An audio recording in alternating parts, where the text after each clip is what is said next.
하나님의 말씀 시편 68편 19절에서 35절입니다. 이 말씀 중에 19절에서 23절까지 말씀, 이 부분만 함께 읽겠습니다. 날마다 우리 짐을 지시는 주 곧 우리의 구원이신 하나님을 찬송할지로다.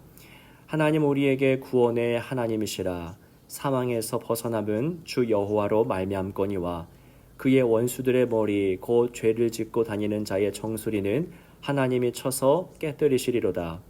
주께서 말씀하시기를 내가 그들을 바산에서 돌아오게 하며 바다 깊은 곳에서 도로 나오게 하고 내가 그들을 심히 치고 그들의 피에 내 발을 잠그게 하며 내 집에 개의 혀로 내 원수들에게서 제 분깃을 얻게 하리라 하시도다.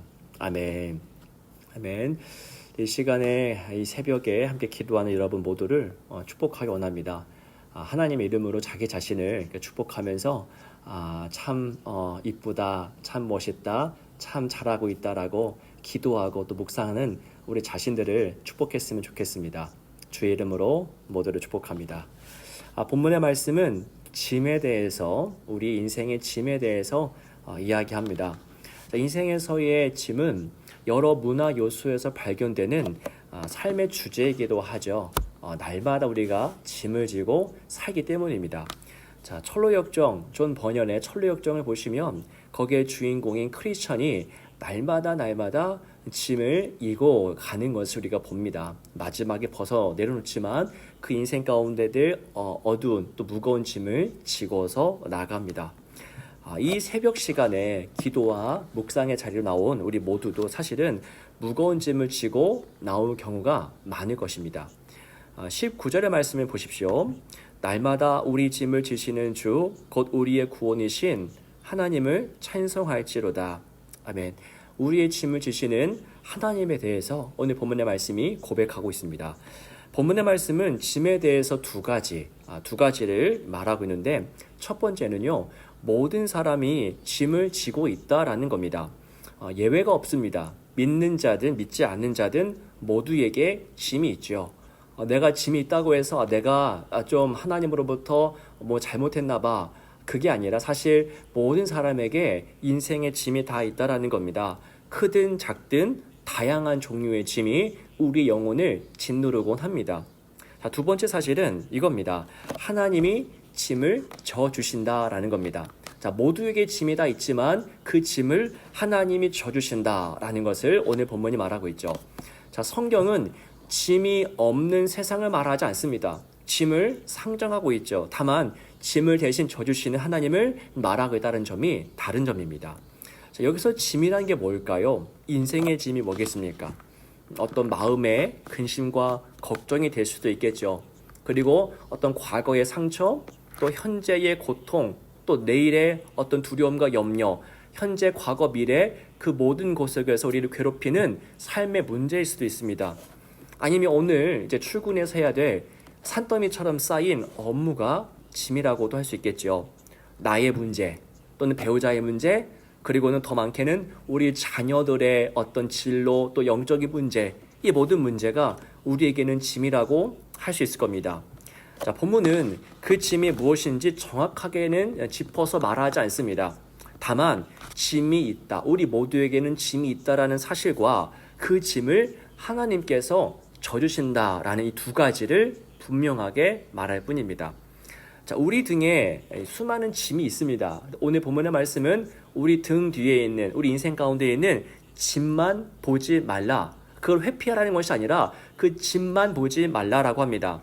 그 짐을 대신 져주시는 하늘의 하나님 아버지를 볼 필요가 있다라고 증언하고 있죠. 여러분, 광야 이스라엘을 한번 생각해 보십시오. 먹고 또 마시는 것을 해결하는 것이 그들에게는 최대의 짐이었을 겁니다. 왜냐하면 그곳이 광야였기 때문이죠. 그들이 먹거리를 찾아 헤맸던 공간은 광야였던 것을 잊지 말아야만 합니다. 광야는 동네 여기저기에 마음만 먹으면 구입할 수 있는 어떤 편의점이 있었던 곳이 아니죠. 전무합니다. 그곳에서 그들의 짐을 하나님이 어떻게 하신 것입니까? 해결해 주신 것이죠. 일용할 양식을 내려주신 겁니다. 매일매일 먹을 수 있는 매일의 만나를 내려주신 것이죠. 저희가 주기도문에서 기도하는 것도 일용할 양식을 주옵소서입니다. 매일의 양식입니다. 자, 19절 다시 한번 보십시오. 날마다가 나오죠. 날마다 우리 짐을 지시는 주. 히브리어에도 욤은 날이라고 한 뜻인데요. 욤 두 개가 나오면서 날마다를 강조하고 있습니다. 날마다 하나님은 우리의 짐을 져주십니다. 그러니까 일시불로 한 번 다 져주시고 떠나시는 것이 아니라 매일매일 항상 우리에게 와주셔서 짐을 져주십니다. 한 번에 모든 짐을 다 해결해 주시는 것이 아니죠. 그날그날의 짐을 그날 해결해 주시는 것입니다. 그래서 이 점이 때로는 불안하죠. 한꺼번에 다 해결해 주시면 좋을 텐데 미래까지. 근데 그게 아니라 매일매일 그날의 짐을 해결하기 때문에 우리는 때로 불안함을 느낍니다. 평생의 짐을 다 해결해 주신 게 아니라 그날의 짐만을 해결해 주시기 때문입니다. 설교자에게 설교는 참 사명이고 또 영광입니다. 그리고 동시에 한편으로는 짐이기도 합니다. 오해하지 마시기 바랍니다. 이것은 불완전한 인간에게 당연한 일이죠. 무지한 인간이, 아무것도 모르는 이 인간이 무한하신 하나님의 말씀을 대언한다는 것은 마냥 쉬운 일이라고 말하는 건 더 이상한 일일 겁니다. 어려운 일이죠. 저는 속으로 종종 바랍니다. 입술로 고백한 적은 없지만 속으로 내심 항상 이렇게 바라는데 하나님께서 1년치 설교 내용을 한꺼번에 주셨으면 좋겠다.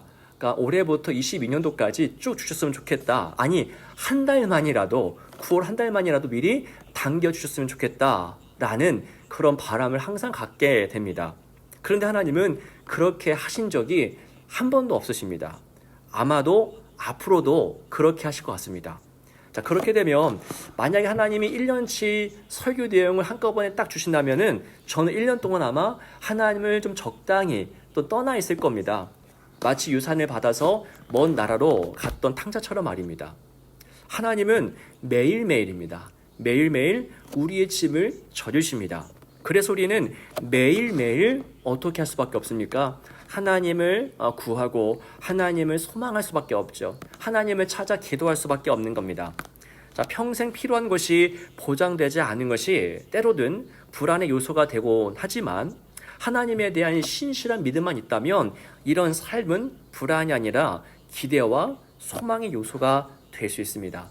사랑하는 여러분, 오늘 짐을 져주셨듯이 내일의 짐도 져주실 것을 우리는 믿을 수 있어야만 합니다.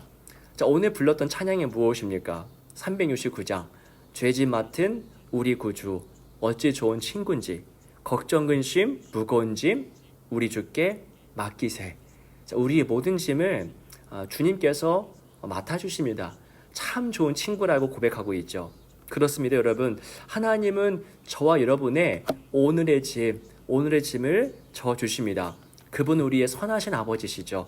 우리의 모든 짐을, 마음의 모든 근심을 믿음으로, 신뢰함으로 하나님 아버지께 맡겨드리기를 주의 이름으로 축복합니다. 기도하겠습니다. 수고하고 무거운 짐진 자들아 다 내게로 오라 내가 너희를 쉬게 하리라 라고 말씀하신 주님, 그렇습니다. 주님, 우리에게는 너무나 많은 짐이 있습니다. 육신의 고통이 있고 마음의 근심이 있고 가족에 대한 염려가 있습니다. 하지만 주님, 하나님은 매일매일 우리를 찾아오십니다. 문을 두드리십니다. 내가 너희 인생 가운데로 들어가겠다. 내가 너희 짐을 져주겠다라고 말씀하십니다.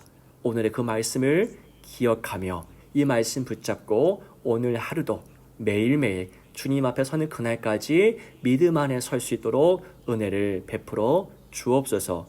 주 예수 그리스도 이름으로 간절히 기도하옵나이다. 아멘.